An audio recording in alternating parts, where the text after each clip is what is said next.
where I was teaching school, we had vision coverage.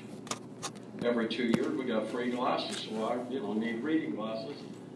So I go to the optometrist, and I'm about 40 years old then. Have my glasses hanging here. She's testing my eyes, and she said, "Wow, you got the eyes of an 18-year-old." And I said, "Well, why do I have to wear these?" She says, "Because you're not 18. Anyway, I noticed Coach had a list of all his players. And one year, I didn't have a list of all the players, and I forgot a kid's name down in Naples. He was a football player and only had about 3 days. Couldn't think of his name. From then on, Coach, I wrote things down.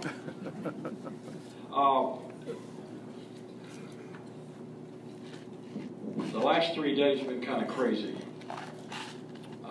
Flew up here yesterday, came in last night, and here I am today. I woke up 4 o'clock this morning thinking about this banquet today. But first thing I want to do is I want to reach out to Coach Butcher. I watch Facebook once in a while, read articles, and Wayne and Tracy and all these guys. And I saw this little video. Coach Butcher went to Bloomington South to congratulate a guy who broke his all-time win record.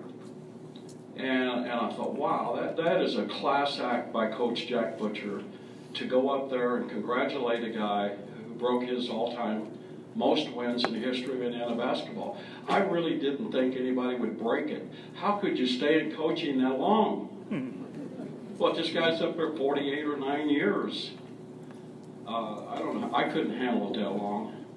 But anyway, just want to reach out to Coach Butcher, and that was a class act going up there.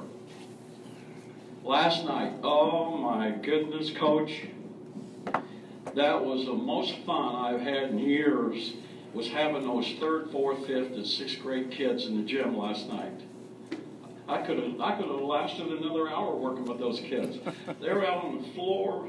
I walk in, Coach has got me my old jersey, and he's got like 15 basketballs there, and all these little kids are shooting the basket. But what was really cool, I played in the old gym. I don't know how we played in that old gym. And anyway, I come down through the tunnel with my brother Donnie. I walk up to the edge of the floor, and I said, oh my goodness, we have a paradise here. We have a museum here. This gymnasium is incredible. When I was playing, if I could have put a bed in one of those little closets, I would have slept in that gym. Then I could have practiced all night. But anyway, I hope all of you appreciate that gymnasium. I've lived in Florida for about 35 years.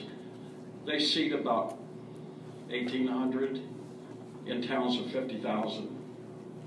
How many towns of this size have a gym that'll seat 4,000 people? So you guys, you young guys especially, you're going to continue playing here, you cheerleaders and everybody. When you walk in that gym, say, wow, this is incredible. This is really, I'd love to play there. And that three-point line was tempting. Okay. I had this little kid last night, Cooper, what's his last name? Van Hoy? Cooper Wade Van Hoy. That kid reminded me of me. His enthusiasm. He sat there and he was listening. And I told him, I said, now guys, I'm your coach tonight. Listen to me. And he was like this.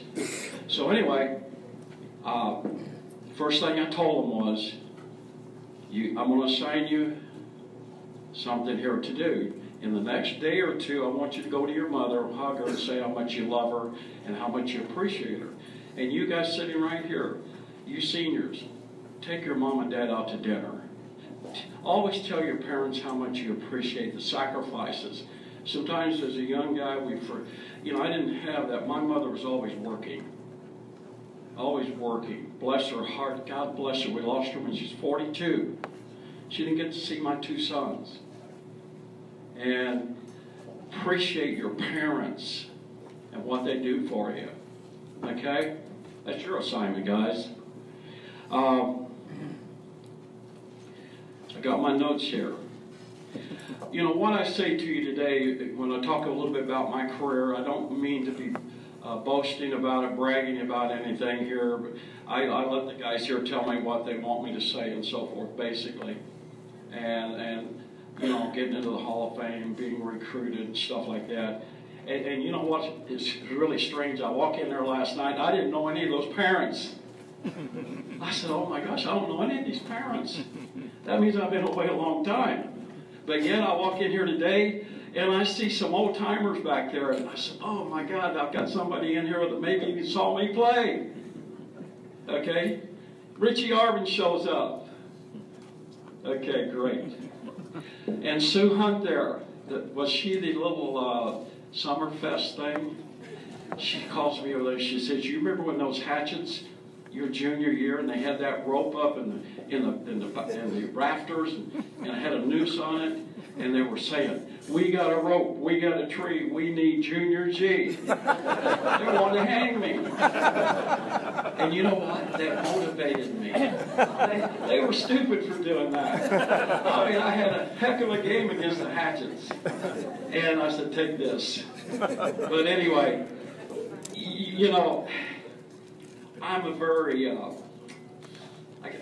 excited type guy. I'm very emotional. I'm a Virgo, perfectionist, and all that stuff. But I don't know what brought me to the game of basketball. I don't know. You know, did God do that? Did He send me down here to Loogootee to be a basketball player and a baseball player? I don't know. But the passion that I had, this little kid Cooper last night, man, he wanted to answer every question. I said, you guys are in the lower elementary. Any of you know who invented basketball? Cooper. I said, you know who invented basketball? He said, yeah, a guy named Naismith. My goodness. Study the history of the game a little bit, guys. And I come back to Loogootee. This is my hometown. Who was it had a song, My Town or something like that? But anyway, I feel so good when I come back to this town. I feel so much love. And that's what we need a little more in this world, isn't it? We need a little more love for each other and to share and to help each other. You know. Anyway, I just want to talk about the Hall of Fame just a little bit. I have a ring here. I don't wear it very often. I can't tell you how proud I am of this ring. I'll guarantee you we were the poorest family financially in Martin County. My poor mother raised 8 kids in this town. Bless her heart. Wish she were here. Wish she could have met my boys. But anyway, to go from the poorest kid in town who had nothing to reach the Hall of Fame, you don't know how proud I am. And I share this with every Loogootee player and fan. This is part of yours. And I just can't tell you what it meant to me, what a shock it was. I come home from school, walk in my condominium and put my briefcase down, walk in the kitchen and my little red light on the phone's blinking, and I push the button and this is Jack Butcher. I need to talk to you.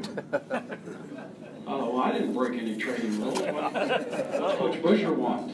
And then the second message was, this is Roger Dickerson of the Hall of Fame, and I just want to be the first to congratulate you on being selected to be inducted into the Hall of Fame. And I said, oh my God.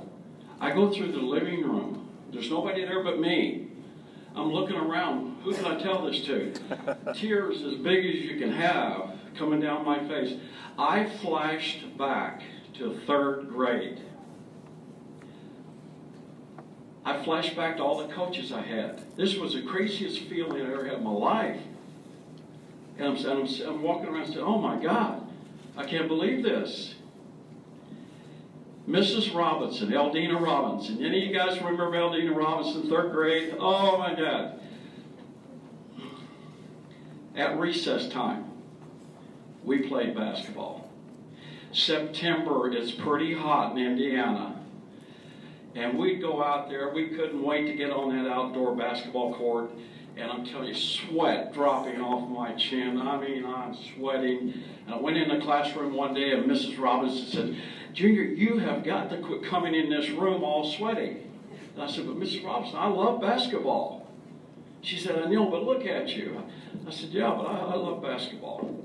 So that was kind of the start of my career as a basketball player. I was in 3rd grade, and don't know why I loved it. Anyway, at the induction, who shows up? My sister Patty and Don. By the way, keep patting your thoughts. She's not doing real well. Besides my family, Donnie and a bunch of my family being there, Coach Butcher and his wife were there. My sister Patty walked up to me and she said, guess who's here? I said, well, Jack Butcher and whoever. She said, well, your whole St. John Eagle team is here. I said, oh my goodness. John O'Malley, Bill Ward, Jim Trout, Jack Trout, all those kids that I love dearly. She said, guess who else is here? I said, I don't know, there's 400 people here. She said, Steve Brett put all the high school teams on the bus and drove from Loogootee to Indianapolis to attend my Hall of Fame. And that was pretty darn special to have that to happen. Then she says, guess who else is here? I said, well, I don't know. She said, Wayne Flick. I said, well, what's he doing here? He's a state trooper. She said, well, he's here. And you all know Wayne Flick. He's one of those Mr. Loogootee guys. Thanks, Wayne. I love you, man. And then the funny one, she said, I got one more person you need to know who's here. I said, well, who's that? She said, Ralph Goodpasture. You all know, any of you know Ralph? He's one of the good pastors from Burns City or whatever. Here's what's funny. After this is all over, he came over, shook my hand, and said, Ralph, what are you doing here? He said, I wouldn't have missed this for anything. So later on, my brother Joe, who was the sheriff here and the city policeman, he was up there with his wife and everything. But anyway, he said, you won't believe this. Ralph Goodpasture came up to me and he said, Joe, he said, I drove up here, but it's dark outside. I don't think I can get back to Loogootee. And Joe said, follow me, and I'll get you back home. But Ralph said, I wouldn't miss this for anything. So that was really special, have all these people come up there.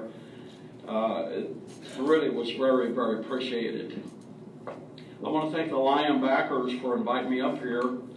I've kind of wanted to do this for quite a while. Next year, you know, after being in the gym last night, I said, it'd be neat to have all these tables in the gymnasium and have this in the gym. And I remember Ron Frazier, the baseball coach at Miami, they put tables out on the baseball field.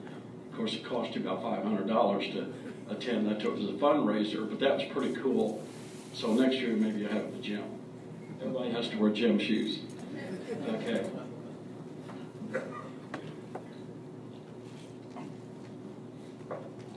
I've taken the Loogootee, you guys don't know it, but I keep track of it, you know. I take the Loogootee Tribune. I could buy a car with how many years I've been taking the Tribune. I keep track, and I know you guys have had a tough year with the W's and L's.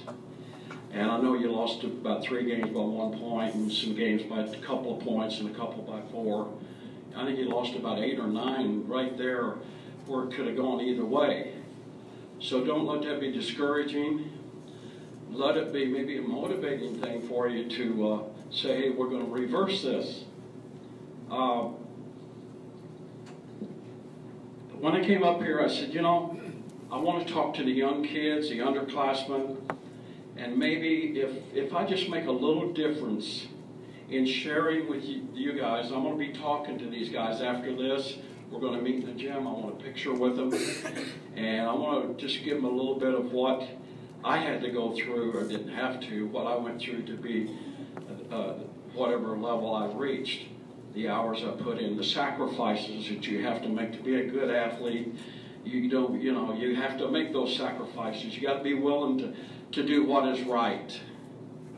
And I've been asked before, as a player, what are you most proud of? And I've had so many honors, but you know what I'm most proud of? Is my dedication to the game, and baseball too. Baseball I love, just not quite as much as basketball. And I taught my two sons when I coached them. I said, guys, I don't expect you to be great. I never showed my boys my trophies, my scrapbooks that my girlfriend and to become wife, and now my ex-wife, but Connie Bowling, a great girl, a great lady, still a great lady, and my boys, if you guys met my two sons, you'd love them immediately. They're out in Austin, Texas now. They want me to move out there, but anyway, I can look in the mirror every day and say, I didn't break training rules. I worked hard, and I don't have to wish I could go back and do it again. Although I'd like to. I'd like to go back and do it again. Wouldn't we all? I read on Facebook, you guys say, God, let's go back and do this all again. Go to the Aero Cafe. Go to the ball games. Whatever.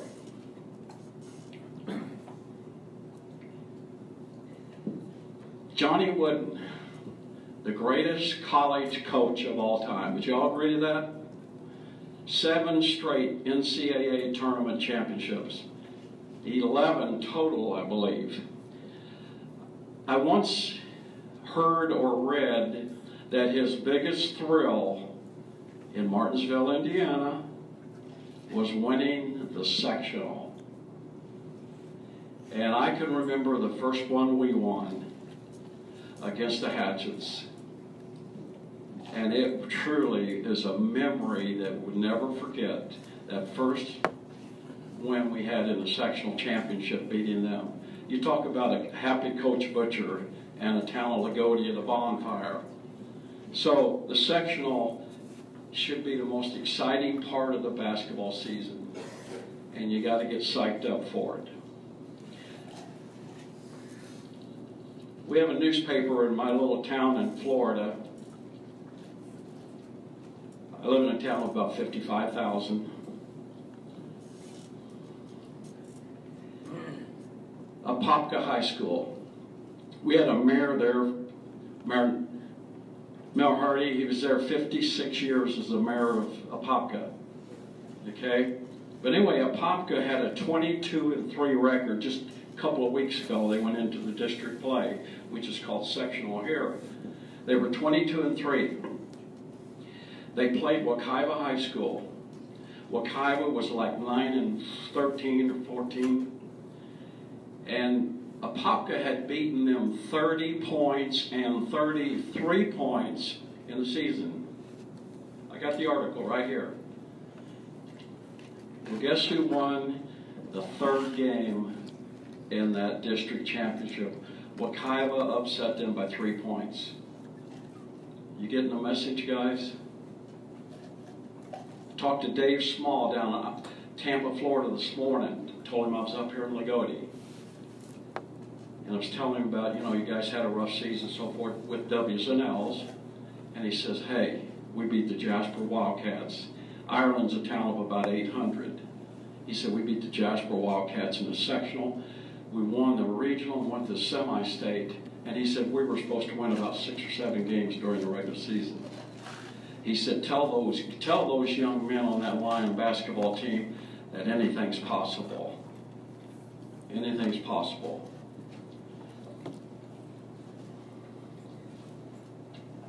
I can't ever remember fearing an opponent. I never was afraid of an opponent. I always try to respect them. And I tell kids, when you play a game, you can't play out of fear. You play out of respect. You gotta want a challenge.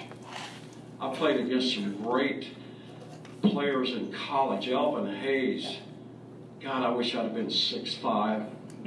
But anyway, Elvin Hayes, Wes Unseld, played with the great Rick Barry. And you can't fear these types of players no matter who you go against. And I know that you got a job to do before you get to Bar Reeve. Don't overlook reveille. You play reveille, and you know when I played, I don't care who we were playing or what the score was, it's pedal to the metal. Loose ball, dive after it. I don't care if I'm 20 ahead. You just play with all that passion, like it's the last game you might ever play. But play with confidence, believe in each other, but don't play in fear.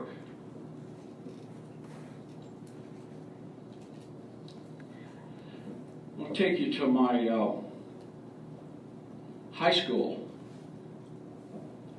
People say, how was it playing for Coach Butcher?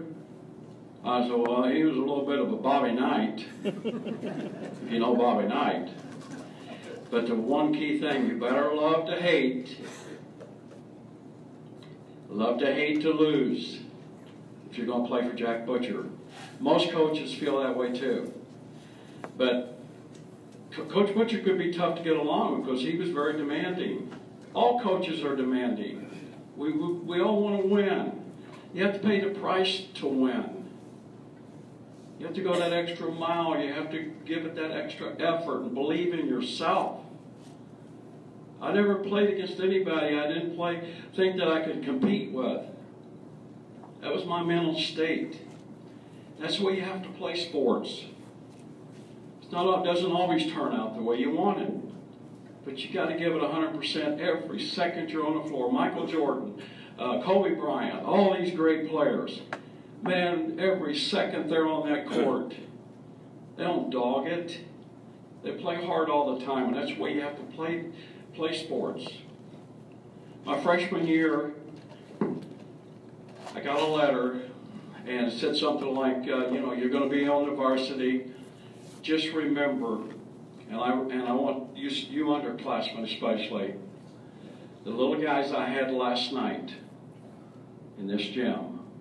This letter said something like, you're going to be on the varsity, maybe even 4 years, but just remember what you do on the court and off the court. These little guys down in the elementary is going to be watching you. They're going to be idolizing you, wanting to be there like you are someday. And I always remembered that. So I wanted to be a role model for the young kids. And I've had guys come up to me and say, man, when I was in 5th grade, I wanted to have number 32. They play in the street wearing 32. That's a good feeling for me, but I always want to be a good role model. And you younger guys, don't lose sight of that. When you make a decision, think about, you're special. You guys are special. You know, how many kids never get to be in the best shape of their life? Most people never get to be in the best shape of their life, do they? Because they don't play basketball or sports. You guys have reached the top of your conditioning and so forth. You're very fortunate. But remember, you're setting examples for those little young kids. Okay? Sophomore year, man, we beat the Hatchets. Oh my gosh, it was David against Goliath. And Loogootee really celebrated Coach Butcher's first sectional. My junior year, when they had the rope in the rafters, oh my God, we beat them again. Sadly, an effort, and nothing's forever. My senior year, man, we were tough. 21-0 going into the Hatchet game, that last game of the sectional. It still, after all these 50 years or whatever, kills me. I think about it about every 2 weeks. And we're up 9 at the half. Come out third quarter, they went into a zone. I wish I would have seen the Bobby Plump of the movie Hoosiers. I would have just stood there and held that ball. But we thought, you know, hey, we're going to make it, hit every shot and so forth. But we didn't. But anyway, the point is anything can happen in this game. And always remember, give it all you've got. You never know what's going to happen. But I still agonize over that loss. Being selected in the Indiana All-Star team after my senior year was pretty incredible. My recruiting experience, I'm getting letters all over the country, all the way out to Nebraska and Colorado and everywhere. Purdue, Indiana. I had to tell you a little story about Indiana. Coach Butcher and I had dinner with Branch McCracken and his wife, and they had these shrimp, and I thought they were raw. I buried them in the sauce because I thought they were raw. Loogootee guys, we always, I did, I buried them in that sauce. But anyway, after my playing at our senior year, I get a knock on the door. We lived in a little old house out on Scenic Hill. We had an old black and white TV, and I don't even think it worked. We didn't have a phone. And there's a knock on the door, and I look out there, and there's giant guys, Dick and Tom Van Arsdale. Wow. Y'all remember those guys at Indiana University? Identical twins. And Jerry Bass was the guard, and there they were at my front door from Indiana University. And I'm thinking, Greg, oh my God, if those two guys, they weighed about 230, if they both sit on that couch, will it hold up? we paid about probably $15 for that old couch. This is the gospel truth. I'm praying to myself, couch, don't break through. And this, I'm telling you. So they sat down gently. They sat down and it didn't crash through. Oh my God, thank you. And they were trying to get me to go to IU. I got a call from Purdue. We didn't have a phone. The little filling station next to us had a phone. Every Thursday night, I had a call from Purdue University. The same guy was calling me every Thursday night for about 2.5 months. Finally, the guy at the filling station came down. He said, hey, the guy from Purdue's here calling you again. So I walk up there and talk to him. He said, you got to go to Purdue. Yeah, I didn't say no. But anyway, I wish we'd had a phone. But the one thing, of course, I went to Miami on a trip, got sand in my shoes, going to the ocean. But the one thing that really swayed me to go to Miami, Bruce Hale, the coach down there, he was the original player in the old NBL, which became the NBA. He made 3 trips up here to Loogootee. And the Green family over in Vincennes had a Learjet, and they flew me and my mother to New York City and all that stuff, down to Miami. Donnie went with me one trip.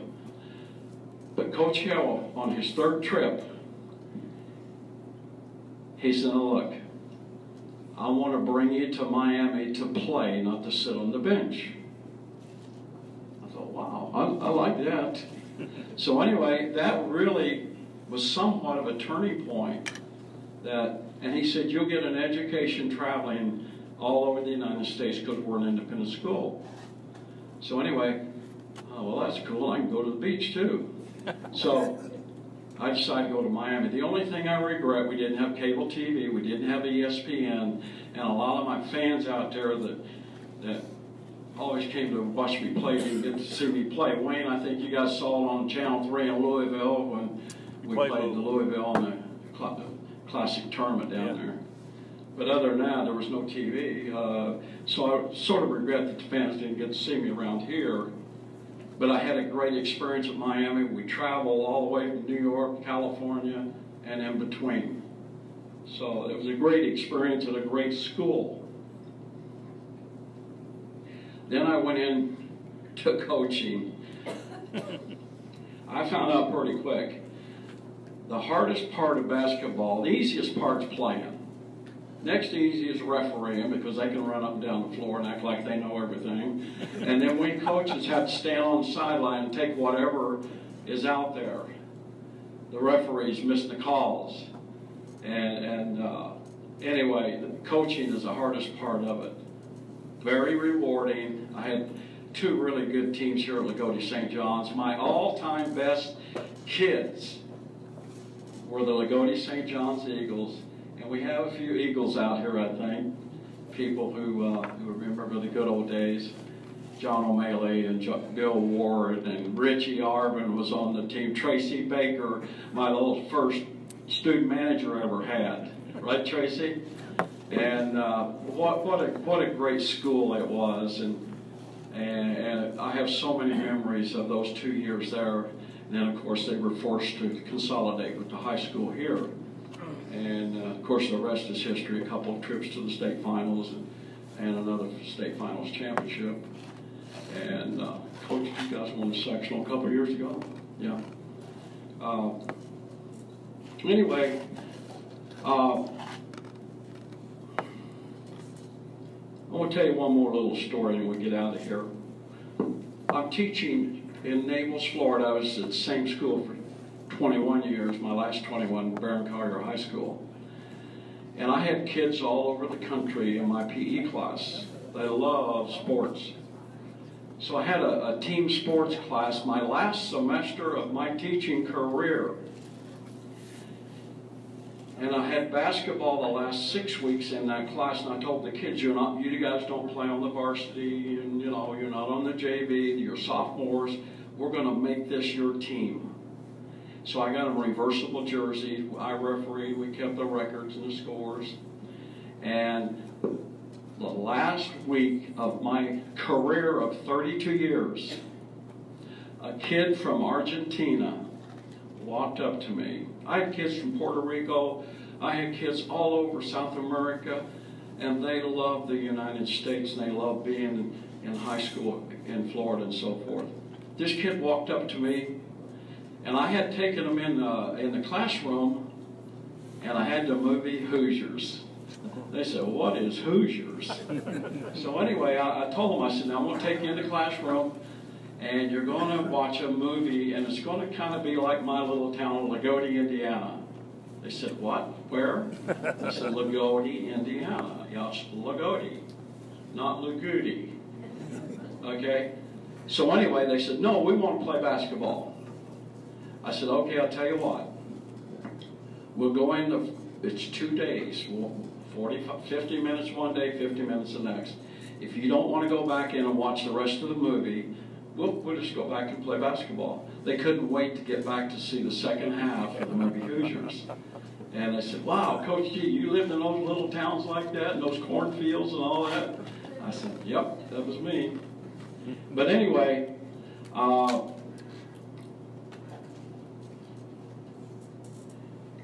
we can't go back, guys. And you underclassmen, I want you to always remember this. I sort of mentioned it. You can't go back and do this all over again. I played college ball with some guys who didn't work hard. And I don't care if you're the 9th man, 10th man on the team. We can't do without you. We can't do without you guys who are 7th, 8th, 9th, 10th men. You're important. Okay? I've played for guys that just kind of went through the motions. And I've had guys say, "Man, I wish I'd have worked harder when I was back in school." And you know what the answer is? Too bad. We can't go back and do it all over again. So you need to leave it on the floor. You need to take advantage of your opportunities here. You parents, what I say to parents, you should only ask your boys to be the best they can be. Don't expect your son to be a superstar. I sort of was glad I moved away from Loogootee when I had my 2 sons, because I didn't want them to have to follow in my footsteps with some fans who would not understand that they didn't have to put in the time to accomplish what I did. So I was really happy about that. I never showed them my trophies. I never showed them scrapbooks. I just asked them to do two things. Give me 100% effort and gain respect from your peers. That's all I ever asked them. So some of you parents that expect your kids to be superstars, or don't put that kind of pressure on them. This is supposed to be a fun time and an experience. Just ask your kids to be the best they can be and to gain respect from their peers. Without respect, we don't have much in this world. I want to thank everybody for being here today. This is a dinner or a luncheon? What is this? It's not breakfast, okay. But anyway, I want to thank the Lion backers. It's been a great thrill coming up here. I told Wayne Flick, I said, Wayne, if I come up there, I'd like to talk to the little kids. And I want to get a couple of messages, so if I could reach them a little bit, maybe it'll make a difference in their life. So, guys, I'll be seeing you in a little while. I'll get a couple more messages for you. And thank you very much, folks. Thank you, old timers back there, for being here. Thank you. Thank you.